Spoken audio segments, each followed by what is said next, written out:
In this short video, we are going to discuss our opinion on how and why Kentucky really lost on Coach Cal's first trip back to Rupp Arena.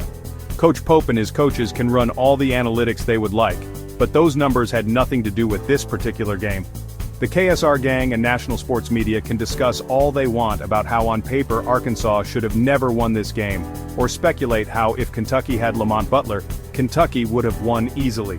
None of their conjecture or opinions matter. The fan base brought this loss on ourselves.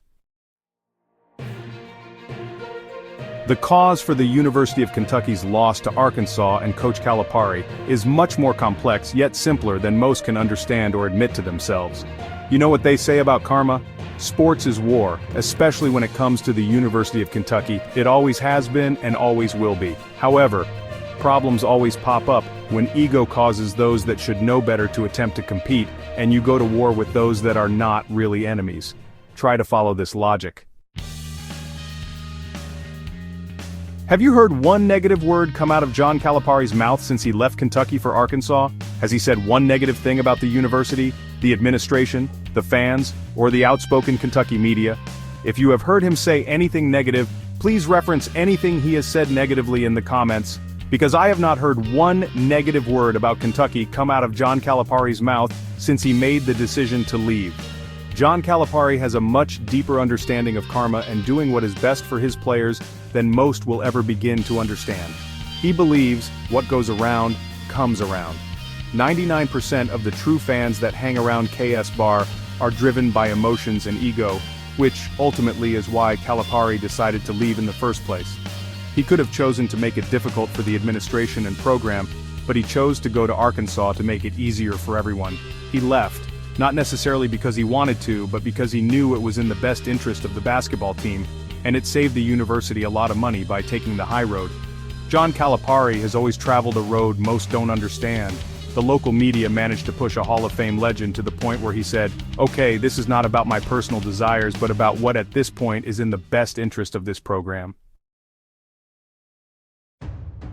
I have been appalled all week as local radio shows orchestrated the booing of John Calipari's return to Rupp Arena. Their hope was to create a return much like that of Pitino with Louisville. Yes, they guarded their words well, but anyone listening to KSR last week understood their goal was to make sure that Calipari was met with as many boos and jeers as possible. This had nothing to do with what is right and wrong, and everything to do with personal egos. Believe it or not, this activity set up the karma that we saw play out on the Rupp Arena court. Coach Pope could have and should have encouraged Big Blue Nation to welcome Coach Cal with the respect he has earned over the past 15 years.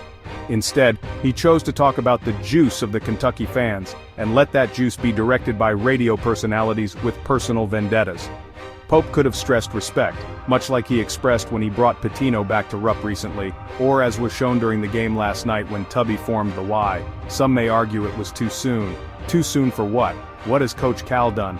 He left willingly, without holding the program hostage financially, and has not expressed anything but love for Kentucky basketball, the fans, and his 15 years with us since leaving. We live in a "what have you done for me lately" world, not just in sports but in business and everyday life. How can we forget so easily where the Kentucky basketball program was before Calipari arrived? The truth is, John Calipari brought us more great memories during his 15 years than most basketball fans will ever have the opportunity to experience. This Hall of Fame coach deserved our benefit of the doubt the last few years, and without question, our respect on his return to Rupp. History will show, like Joe Hall, Tubby, and Pitino, John Calipari is one of us, and you don't treat family the way he was treated at Rupp Arena on his return. Even worse, it takes a special kind of disturbed, twisted mind to boo Wagner, Big Z, and Thiero, three kids that gave us all they had last year. Booing them created a karma the Big Blue Nation was going to pay for. Arkansas has had a tough season so far, and you don't kick your own when they are down. Do you really doubt Cal? We all know his team starts slow. Watch what they accomplish the rest of the year. Yes, it was a war, and yes, we will always do all we can to win the war, but how easily we forget. Big Z's first game as a Wildcat. I will never forget his three-point shooting, behind-the-back pass, and childlike wonder of being on the court as a Kentucky Wildcat. How could anyone ever boo that young man? We have all seen the growth of Thiero.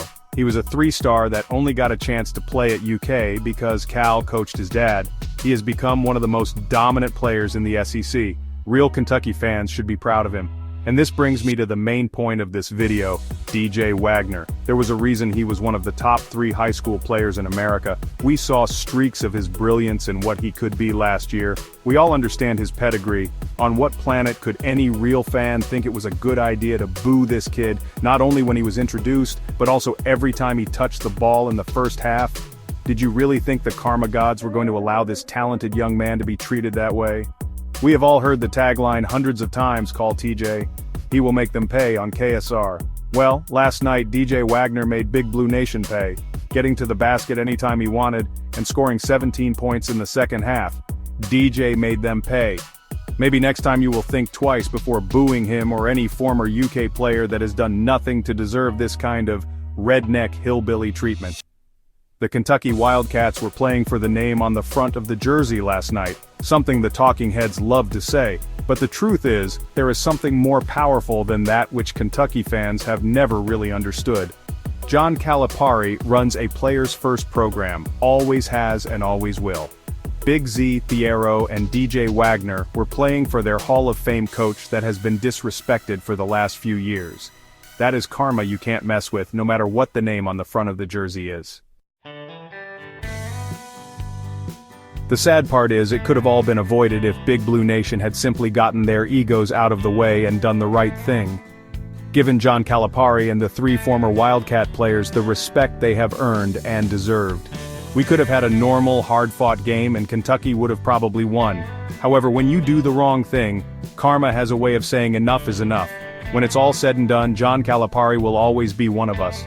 He devoted 15 years of his life to this program, and you don't treat family the way he and the 3 former players were treated. I hope Big Blue Nation and the local sports media will learn from this the next time they want to let their personal feelings and ego determine how they treat those that deserve our respect. Let this be a reminder. Doing the right thing is always the right thing to do. Don't let the talking heads pull you into their personal agendas. Booing Calipari and the 3 former players was not the right thing to do. The booing created a passion within 3 former Wildcat players, and a determination to win that would not be denied, no matter the history and name on the front of the jersey. Sometimes you have to bite the bullet, do the right thing, and let sleeping dogs lie. Or in this case, don't poke the razor back.